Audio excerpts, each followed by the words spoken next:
یہ لفظ پڑھتا ہوں میرا ہر کام ہو جاتا ہے، ہر مسلمان یہ لفظ یاد کر لے۔ ہر جائز حاجت، ضرورت، رزق، کاروبار، شفا، قرض، ملازمت، رشتہ۔ 100 ٹائمز اذکار کے معزز ناظرین و سامعین، السلام علیکم ورحمۃ اللہ وبرکاتہ۔ امید ہے آپ سب خیریت سے ہوں گے۔ آج کا یہ وظیفہ بڑا خاص وظیفہ ہے، اور جتنا خاص ہے اتنا ہی یہ وظیفہ آسان بھی ہے، اور یہ وظیفہ آپ کی تمام تر ضروریات اور حاجات کے لیے ہے۔ جیسا کہ یہاں پر میں نے لکھا ہوا ہے، ہر جائز حاجت، ضرورت کے لیے آپ اس وظیفے کو کر سکتے ہیں۔ رزق کے جتنے بھی معاملات ہیں، تمام معاملات کے حل کے لیے بھی آپ اس وظیفے کو کر سکتے ہیں۔ کاروبار کے لیے آپ اس وظیفے کو کر سکتے ہیں۔ امراض سے شفا حاصل کرنے کے لیے بھی آپ اس وظیفے کو کر سکتے ہیں۔ انشاءاللہ تعالی تمام امراض سے شفا ہوگی، وہ امراض روحانی ہوں تو بھی، جسمانی ہوں تو بھی، انشاءاللہ تعالی۔ قرض جتنا مرضی آپ کے اوپر ہو جائے، پہاڑ جتنا بھی قرض کیوں نہ ہو کہ جس کو ادا کرنا آپ کے لیے انتہائی مشکل ہو جائے، اس کے لیے آپ اس وظیفے کو کریں اور بے فکر ہو جائیں۔ ملازمت نہیں مل رہی، تعلیم حاصل کر لی ہے، ڈگری ہاتھ میں ہے لیکن ملازمت نہیں، یہ وظیفہ کریں، ملازمت آپ کی چوکھٹ پہ آئے گی انشاءاللہ۔ رشتوں کے جتنے مسائل ہیں ان کے لیے بھی یہ وظیفہ از حد مفید ہے اور بہت ہی زیادہ مجرب ترین ہے۔ ناظرین اکرام، وظیفے کو، عمل کو اچھے طریقے سے سنیں، سمجھیں اور پھر کریں۔ انشاءاللہ تعالی آپ کو مایوسی اور ناکامی ہرگز نہیں ہوگی۔ ہمیں ناکامی وظائف میں کس وقت ہوتی ہے؟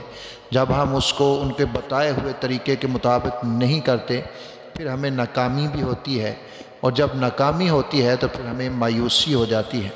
اس لیے جو جز بتائے جائیں تمام جز کو کیا کریں۔ نمبر 1 کے اوپر روزانہ سورہ یاسین کی تلاوت آپ نے ضرور کرنی ہے۔ کچھ بھی ہو جائے، سورہ یاسین کی تلاوت کو آپ نے نہیں چھوڑنا، ضرور کرنی ہے۔ اگر آپ پہلے 1 مرتبہ کرتے ہیں تو اس عمل کو شروع کرنے سے پہلے آپ نے اس کو 2 مرتبہ کی نیت کر لینی ہے کہ میں روزانہ 2 مرتبہ سورہ یاسین کو پڑھا کروں گا۔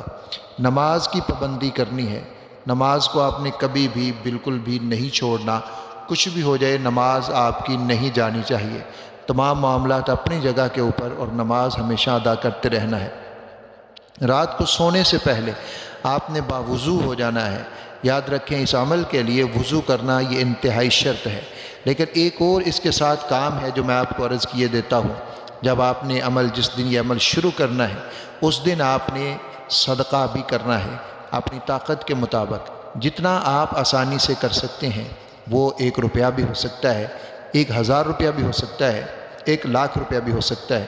جتنی آپ کو آسانی ہے آپ اتنا صدقہ ضرور کر لیں۔ یعنی رات کو عمل شروع ہونا ہے، آپ نے دن کو صدقہ کرنا ہے، اور پھر رات کو یہ عمل آپ نے کرنا ہے۔ اگر صدقہ نہیں کیا تو عمل کو سٹارٹ نہیں کرنا، پہلے صدقہ کرنا ضروری ہے۔ اور صدقہ آپ کہیں پر بھی کر سکتے ہیں، کسی غریب کو، یتیم کو، مسکین کو، جہاں آپ سمجھتے ہیں کہ یہاں ضرورت ہے وہاں آپ نے صدقہ کر دینا ہے۔ رات کو باوضو ہو جائیں، باوضو ہو کر اگر تو آپ 2 نفل ادا کر لیں صلاۃ الحاجت کے تو پھر بہترین بات ہے۔ اگر وہ آپ نہیں کرتے تو بھی یہ عمل کر سکتے ہیں۔ 313 مرتبہ آپ نے یہ کلمات کہنے ہیں، یا رحمان اغثنی، یا رحمان اغثنی، یا رحمان اغثنی، یا رحمان اغثنی، 313 مرتبہ۔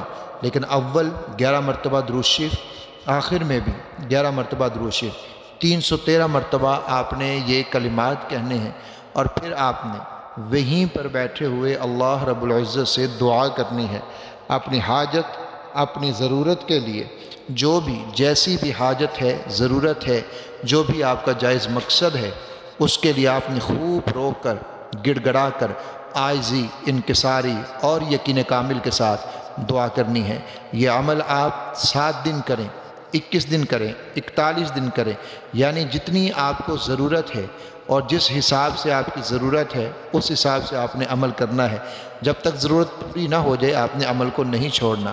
آپ دیکھیں گے چند دنوں کے اندر ہی آپ کو اس سے بہت زیادہ فائدہ حاصل ہونے لگ جائے گا، اور جب آپ کا مقصد پورا ہو جائے پھر آپ نے آخر میں صدقہ ضرور کر دینا ہے، اور وہ بھی اپنی طاقت کے مطابق۔ ویڈیو کو شیئر ضرور کیجئے گا، یہ بھی صدقہ ہے۔ اللہ حافظ۔